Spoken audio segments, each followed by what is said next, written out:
বোনেরা আমার, একজন স্ত্রী যদি তার স্বামীর জন্য সত্যকারের দোয়া করতে শেখে, তাহলে আল্লাহ সেই ঘরে এমন বরকত দেন যে বরকত টাকার ঘাটতিকেও ঢেকে দেয়, রাগের আগুনও নিভিয়ে দেয়, ভুল মানুষকেও ধীরে ধীরে বদলে দেয়। আপনি হয়তো অনেক সময় বলেন, আমার স্বামী এমন কেন? কিন্তু আজ আমরা শিখব স্বামীকে বদলানোর আগে স্বামীর জন্য কাঁদতে হয়। আজকের এই মোনাজাত ঝগড়ার নয়, অভিযোগের নয়, এটা ভালোবাসা ও হেদায়েত ও আখেরাতের দোয়া। আয় রব্বুল আলামিন, আমাদের জবান খুলে দিন, আমাদের চোখে পানি দিন, আমাদের অন্তরে ইখলাস দিন। আয় রব্বুল আলামিন, আমার স্বামীর ঈমানকে আপনি হেফাজত করুন। দুনিয়ার ফিতনা, শয়তানের ধোঁকা, নফসের কুমন্ত্রণা থেকে তার ঈমানকে শক্ত পাহাড়ের মতো অটল করে দিন।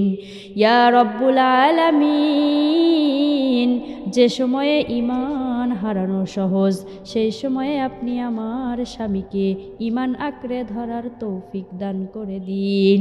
ইয়া মুকাল্লিবাল কুলুবি সাব্বিত কলবি যাওজি আলা দীনিক। হে অন্তর পরিবর্তনকারী আল্লাহ, আমার স্বামীর অন্তরকে আপনার দ্বীনের ওপর অটল রাখুন। ইয়া রব্বুল আলামিন, আমার স্বামীকে নামাজের মানুষ বানায় দিন। নামাজ যেন তার জন্য বোঝা না হয়ে যায়, নামাজ যেন তার জন্য শান্তি হয়ে যায়। ফজরের নামাজে অলসতা থাকলে দূর করে দিন, মাগরিব ও এশার নামাজে ক্লান্তি থাকলে সরিয়ে দিন। মাবুদ গো, যে নামাজ তাকে জাহান্নাম থেকে বাঁচাবে, সেই নামাজ আপনি তার জীবনে প্রতিষ্ঠিত করে দিন। রব্বি জাআল যাওজি মুকিমাস সালাত। ইয়া রব্বুল আলামিন, আমার স্বামীকে নামাজ কায়েমকারীদের অন্তর্ভুক্ত করে দিন। ইয়া রব্বুল আলামিন, এই ফিতনার যুগে আমার স্বামীর চোখকে আপনি হেফাজত করে দিন। যেটা দেখা হারাম সেটা থেকে তার চোখকে ফিরিয়ে দিন।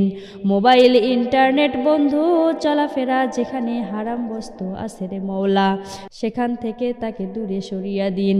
ইয়া রব্বুল আলামিন, তার অন্তরে হারামের প্রতি ঘৃণা ঢুকিয়ে দিন, আর হালালের প্রতি ভালোবাসা সৃষ্টি করে দিন। ইয়া মাওলায়ে কারিম, আমার স্বামী জেনে বুঝে না জেনে কত গুনাহ করেছে রে মওলা, সব আপনি ক্ষমা করে দিন। তার অতীতের ভুলগুলো তার ভবিষ্যতের পথে যেন কাটা না হয়ে থাকে রে মওলা। ইয়া রব্বুল আলামিন, তাকে এমন তাওবা নসিব করুন রে মওলা, যার পর আর গুনাহের দিকে যেন ফিরিয়ে না তাকায়। রব্বানা গফির লানা ওয়া লিআজওয়াজিনা। ইয়া মাওলায়ে কারীম, আমাদের এবং আমাদের স্বামীদের ক্ষমা করে দিন। ইয়া মাওলায়ে কারীম, আমার স্বামীর অন্তর যদি শক্ত হয়ে যায়, আপনি তা নরম করে দিন। রাগ যদি বেশি হয় রে মওলা, তাকে হিকমা দিন। কথায় যদি কষ্ট থাকে, তার জবানকে মিষ্টি করে দিন। ইয়া মাওলায়ে কারীম, আমার স্বামী যেন আমার জন্য রহমত হয়, আমি যেন তার জন্য শান্তি হই রে মওলা। ইয়া মাবুদ, আমাকে এমন স্ত্রী বানান রে মওলা, যার দোয়া তার স্বামীর তাকদির বদলে দেয় মওলা। আমার জবান দিয়ে বদদোয়া নয়, আমার চোখ দিয়ে অভিশাপ নয়, আমার অন্তর দিয়ে সব সময় রহমতের দোয়া বের হোক। ইয়া মাওলায়ে কারীম, আমরা জানি সংসারের বেশিরভাগ চাপ আমার স্বামীর কাঁধে, সে সব কথা আমাকে বলে না, কিন্তু আপনি সব জানেন রে মওলা, আপনি সব বোঝেন। আজ আমি অভিযোগ করতে আসিনি, আজ আমি আমার স্বামীর বোঝা হালকা করতে আপনার দরবারে দাঁড়িয়েছি। মাবুদ গো, আমার স্বামীর রিজিক আপনি হালাল করে দিন। যে পথে হারাম আছে মাওলা সেই পথ থেকে তাকে ফিরিয়ে নিন। অল্প রিজিকে বরকত দিয়ে দিন, বেশি রিজিকে শুকর করার